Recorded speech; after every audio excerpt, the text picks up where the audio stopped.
안녕하세요, 닥터 부들입니다. 오늘은 이전에 제가 이마 보톡스 맞는 걸 보여드렸는데요. 저희 병원에서 시술하고 있는 보톡스 종류, 그리고 우리가 제일 걱정하는 것 중 하나가 내성이잖아요.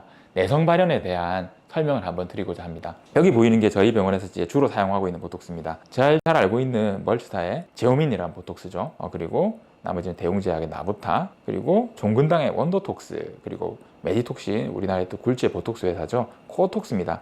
자, 요렇게 가져왔는데 얘는 사실은 편이 이렇게 갈립니다. 어떤 의미를 가지냐고 먼저 말씀드릴게요. 이 두 가지 보톡스입니다. 보툴리눔 톡신 타입 A를 기원 보톡스, 제오민, 멀츠사에 나왔던 그 보톡스를 기반으로 한 보톡스들인데요. 우리나라도 너무 잘 만들어요. 그래서 보톡스를 잘 만들고 있는데, 단 얘들은 내성 발현 보고가 있고 없다는 거죠. 무슨 차이가 있느냐?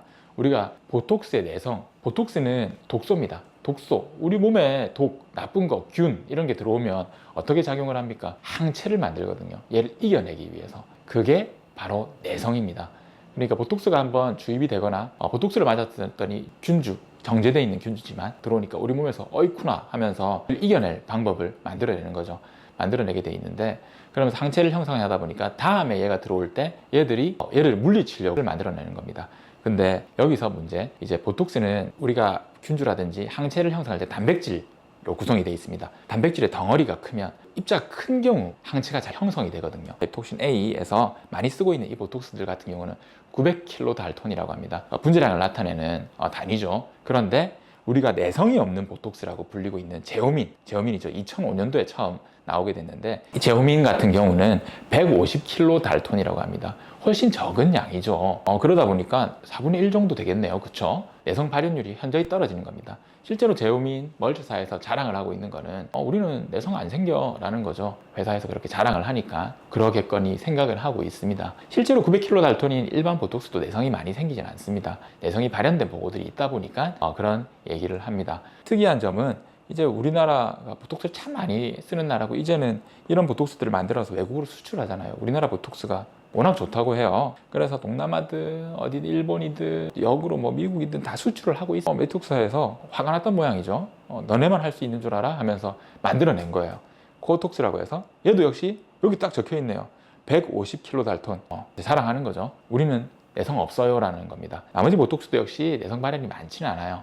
근데 아무래도 이제 톡신을 오랫동안 유지하려는 그런 부분들, 그래서 단일 단백질로 구성되어 있는 이 형태와 다르게 다른 형태들이 화합물들이 들어가다 보니까 붙어서 입자들이 붙어서 좀 입자가 커지면서 좀 더 큰 단위의 분자량이 됐던 것 같아요. 항체라는 것들은 우리 몸에 사실 나쁜 건 아니니까요. 그렇다면 우리는 뭐 그런 건 중요하지 않고, 이 보툴리눔 톡신 자체가 우리 몸을 저해하려고 만든 게 아니니까요. 어떻게 보면 미용적인 부분 말고도 다른 부분으로도 사용이 되니까, 항체가 안 생기게 하느냐, 내성이 안 생기게 하느냐, 그거는 늘상 말씀드리지만 자주 맞지 마라. 의사가 시키는 대로 하자 이겁니다. 그리고 많이 맞지 말합니다. 그 어떤 의미를 가지냐, 우리가 일반적으로 종아리 보톡스라든지 승모근 보톡스처럼 큰 근육을 잡을 때는 굉장히 많은 양의 보톡스가 들어갑니다. 보톡스 단위가 인터내셔널 유닛이라고 해가지고, 이제 이 cc 이런 형태로 하는 게 아니라 이 단위, 이게 200이라고 적혀 있는 게 어떤 200유닛이라는 거거든요.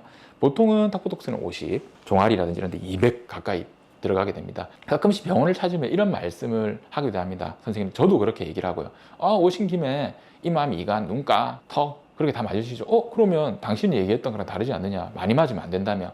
얘는 사실 양이 작습니다.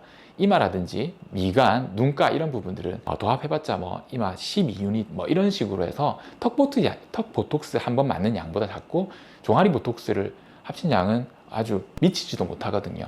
거기에. 그러다 보니까 사실은 그거를 잦게 여러 번 찔끔찔끔 맞으면서 우리 몸에다가 자꾸 자극을 주는 것보다 한 번 맞을 때 이마, 미간, 눈가, 뭐 곶잔, 자갈턱, 입꼬리, 또 뭐 있어, 턱 보톡스 이 정도까지는 사실은 시술을 해도 괜찮습니다. 근데 가끔 잊어버렸다, 나 턱 보톡스 지난주에 맞았는데요, 이마, 미간 여기서 맞아야겠다 했다가 원장님 깜빡하고 나 눈가를 안 맞았어요. 그럼 눈가요? 이렇게 되는 게 별로 안 좋다는 겁니다. 저도 지금 최대한 그러면 입원은 하시되 다음번은 좀 기다리다가 4에서 6개월 정도 간격을 두고 맞으시라고 말씀드리거든요. 그래서 첫 번째, 너무 한꺼번에 많이 맞지 마라. 하지만 그것은 부위를 의미하는 게 아니라 절대 양을 의미하는 거다. 그리고 두 번째, 간격을 유지하자입니다. 4에서 6개월 정도 간격을 유지합니다. 갈수록 사실은 보톡스는 항체가 형성되는 부분들도 있고 하다 보니까 점점 그 기간이 조금씩 짧아지긴 해요. 제가 느끼기에도 3개월 지나면서 조금씩 보여요. 2개월 차, 2개월 반, 3개월 정도가 가장 반짝반짝하고 주름이 적거든요. 근데 주름이 보이기 시작합니다. 그때도 말씀드렸죠. 보톡스를 시술을 할 때 안 맞으면 더 늙는다가 아니라 일단은 스톱을 시키고 더 노화되는 걸 좀 억제를 해놨다가 이게 풀어져 버리니까 다시 노화 속도에 맞춰서 다시 근육이 움직이니까 더 늙어 보이거든요. 더 나이 들어 보이고 더 주름이 많아 보입니다. 그건 착각입니다. 착각이고 이걸 4에서 6개월 정도만 맞더라도 원 주름보다는 적습니다. 그래서 저는 사실 한 6개월 간격으로 맞고 있고요. 4에서 6개월 정도 간격을 가장 권해드립니다. 그리고 마지막 턱 보톡스라든지 이마라든지 이런 부위도 시술의 부작용을 방지하기 위해서 근육을 너무 많이 움직이지 말라는 거죠. 근육을 너무 많이 쓰고 억지로 그렇게 되면 풀어집니다. 돌아오려는 게 원래는 지금 안 움직이는 게 정상이 아니라 움직이는 게 정상인 거거든요. 그런데 움직이지 않는 거를 바라고 있다 보니까 자꾸 움직이려고 해요. 의도적으로. 그리고 또 턱 근육처럼 근육을 줄이는 부분들은 자꾸 이게 여기 맞는 분들은 이유가 뭐겠습니까? 근육이 발달됐다는 건데 많이 써서 발달됐겠죠. 그러니까 그걸 많이 쓰게 되면 빨리 풀어지게 됩니다. 그러니까 줄이자. 사용량을 줄이자. 운동을 하지 말라는 의미는 아니고 보톡스 맞는 부위에 사용량을 조금 최대한 줄이고 너그럽게 가자. 이런 의미입니다. 그래서 이제 두 가지 보톡스, 내성이 있는 보톡스와 내성이 없는 보톡스라고 하니까 마치 내성이 있는 보톡스가 나쁜 것처럼 보이지만 실제로는 내성이 많지는 않다. 하지만 실제로 900kDa, 150kDa 보니 내성이 없는 거는 맞다. 그리고 또 하나 여기서 우리가 착각하면 안 되는 게 내성이 있는 보톡스, 비싼 보톡스거든요. 기간이 더 기냐? 그렇지는 않습니다. 작용은 사실 마찬가지거든요. 우리가 부작용의 부분에 있어서 적다는 거지. 그러니까 내성 발현이 적다는 거지 작용이 다르지는 않습니다. 그러다 보니까 실제 사이가 자체가 굉장히 비쌉니다. 마진도 이런 얘기는 아니고 별로 없고요. 그리고 코톡스도 아무래도 정제 과정이 더 복잡할 거 아닙니까?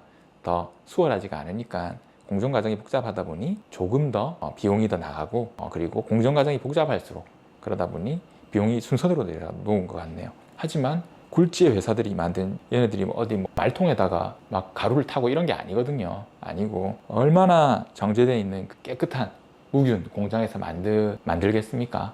그러니까 수출을 하죠. 그 엄중한 외국에서는 의약품에 대해서 더 엄중하거든요. 거기서 역으로 수입을 한다는 얘기는 그만큼 그 과정을 거친 거니까 다 안전합니다. 그러니까 잘 맞고 간격을 잘 지키기만 하면 된다.